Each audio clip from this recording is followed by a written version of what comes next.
Залуу санамсаргүйгээр суглааны ож магадлалыг харж чаддаг болсноо ойлгов. Ганцхан тэр л харж чадаад бай.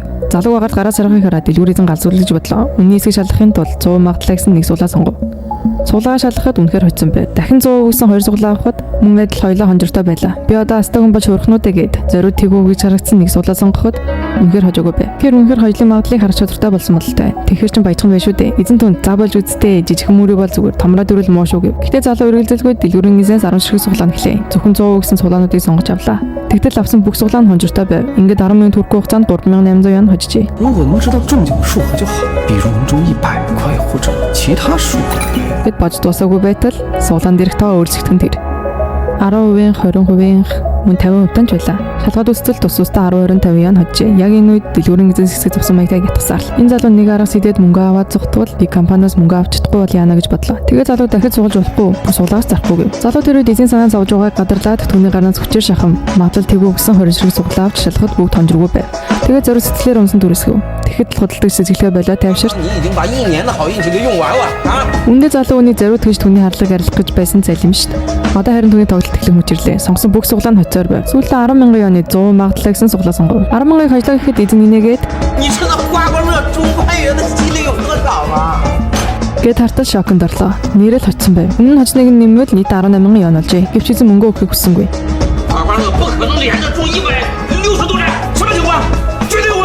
Залуу дотроо бодлоо. Хэрвээ би дэлгүүр эзэнд өөрийгөө зүнж хүн гэвэл мөнгө авах магадлал хэд байх бол дараа нь эзний толгон дээр 68% өгсөн тоо гарч ирэв.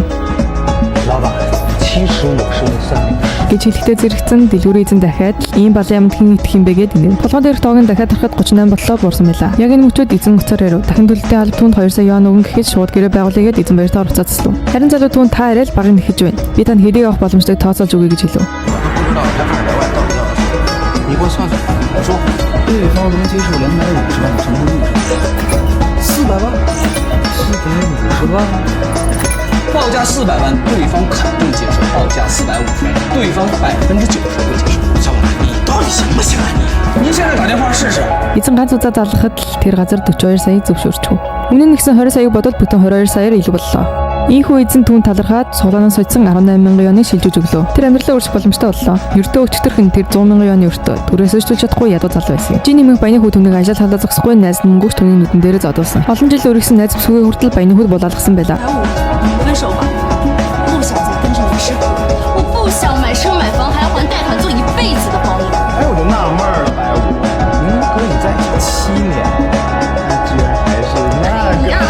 Үнийг сонсоод баяугийн нуур нь хурж түүний цохих гэхэд энэ түүний нэг л цохиод газар өнгөв.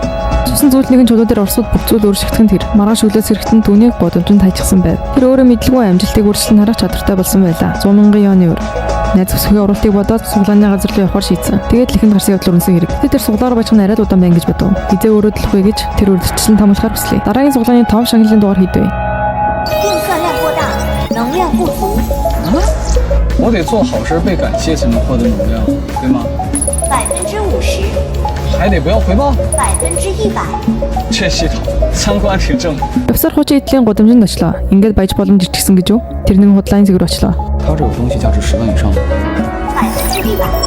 我看到这个限量公品。100%。